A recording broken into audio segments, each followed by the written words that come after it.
21h45 heure Alger. Madame, Monsieur, bienvenue dans ce 24 heures Afrique. D'abord, cette bonne nouvelle pour la banque algérienne. L'établissement a obtenu ce premier agrément à l'étranger, plus précisément au Sénégal. Annonce faite par le président du conseil d'administration et directeur général de la BNA, Mohamed Lamine Lebou, indiquant que le 11 avril, la Banque d'Algérie a obtenu l'agrément des autorités sénégalaises, tel qu'a été signé par le ministre sénégalais des Finances pour être la première banque algérienne 100% publique à obtenir cet agrément à l'étranger.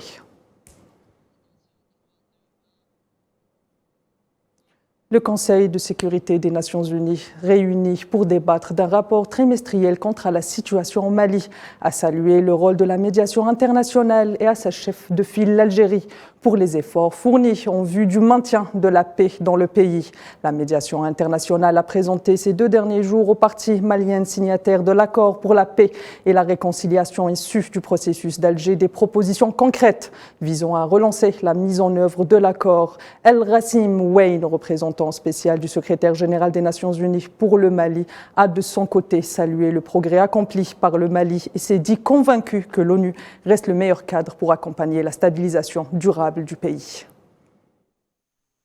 La MINUSMA, qui a appuyé l'élaboration de la stratégie, accompagnera le secrétariat permanent du cadre politique de gestion de la crise au centre et les comités régionaux de coordination, en plus de l'appui direct fourni sur le terrain à travers des activités de promotion de la cohésion sociale, de règlement des conflits et de réconciliation, y compris dans les zones de Nyono, Douenza et Koro. La MINUSMA poursuit ses opérations de protection de population également à Ouagassogou, à Douenza. Nous aidons aussi à la protection d'infrastructures critiques et à la facilitation de l'accès aux routes. De son côté, l'ambassadeur de la France auprès des Nations Unies, Nicolas Rivière, a appelé à la pleine mise en œuvre de l'accord pour la paix et la réconciliation au Mali. Je vous propose de l'écouter. Ce Conseil doit donc appeler toutes les parties à la responsabilité et soutenir les efforts de médiation de l'Algérie et de la MINUSMA. Deuxièmement, je veux évoquer la transition politique. Elle doit se poursuivre dans les délais prévus. Le Conseil de sécurité doit être attentif à l'appréciation de l'Union africaine et de la CEDEAO, qui ont pris des décisions très claires et qui assurent le suivi de ce processus, notamment suite au report du référendum constitutionnel prévu initialement le 19 mars. Et ce drame, 14 nouveaux corps de migrants originaires d'Afrique subsaharienne ont été repêchés au large des côtes tunisiennes, ce qui porterait, selon plusieurs sources, à 24 le bilan des morts déplorés lors du naufrage d'un bateau qui se rendait clandestinement vers l'Europe. Pour rappel, les gardes-côtes avaient annoncé hier avoir récupéré 10 corps de migrants sans vie en Méditerranée, au large de Sfax, dans le centre-est de la Tunisie.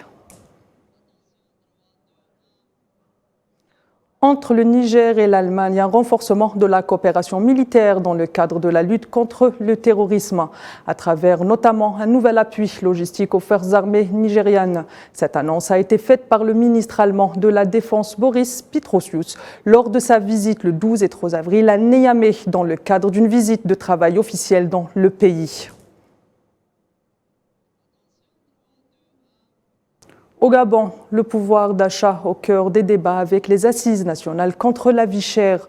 La rencontre nationale inaugurée par le Premier ministre Alain-Claude Bienzé a pris fin ce soir dans la capitale du pays. Avant la rencontre de Libreville, les populations de l'arrière-pays ont également été consultées à l'occasion des assises provençales. Cela dit, cette initiative a été fortement critiquée par l'opposition qui y voit une opération politicienne.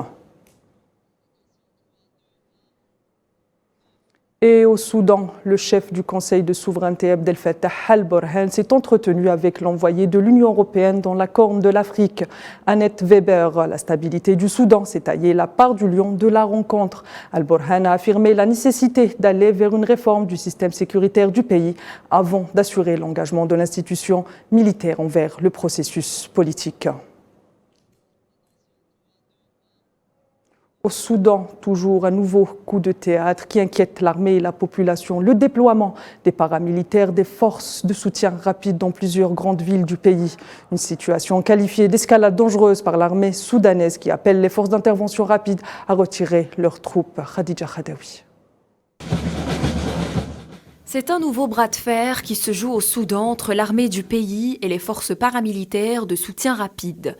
Ces dernières se sont déployées mercredi dans plusieurs grandes villes, notamment à Khartoum ou encore à Méro, sans aucune autorisation. Tous ces mouvements et la propagation des forces se sont produits sans être approuvés par la direction des forces de l'armée et sans coordination avec celle-ci. De leur côté, les forces de soutien rapide inscrivent leur présence dans le cadre de la lutte contre la traite des êtres humains, le trafic de migrants illégaux et la drogue. Cet état de fait fortement dénoncé par l'armée qui qualifie ce déploiement de dangereux pour la sécurité du pays. Nous devons sonner l'alerte car le pays passe par une période historique et dangereuse qui augmente les risques. Avec les forces de soutien rapide en mobilisant des forces et en se répandant à l'intérieur de la capitale et de certaines villes. Un imbroglio qui inquiète d'ailleurs même la population soudanaise qui a appelé mercredi à des manifestations afin d'exhorter les forces d'intervention rapide à ployer leurs forces. Ces événements surviennent quelques jours après le report de la signature d'un accord permettant la relance de la transition reportée, Sindié. Raison invoquée, achoppement des négociations sur l'intégration des forces de soutien rapide aux troupes régulières du pays.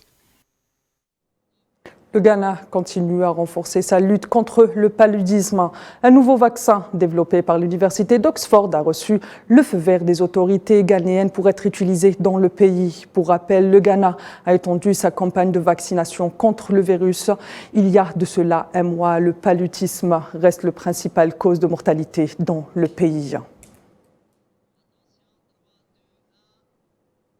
Madame, Monsieur, c'est ainsi que s'achève ce 24 heures Afrique. L'info continue sur l'ensemble de nos plateformes digitales. Je vous donne rendez-vous demain à la même heure. D'ici là, prenez soin de vous.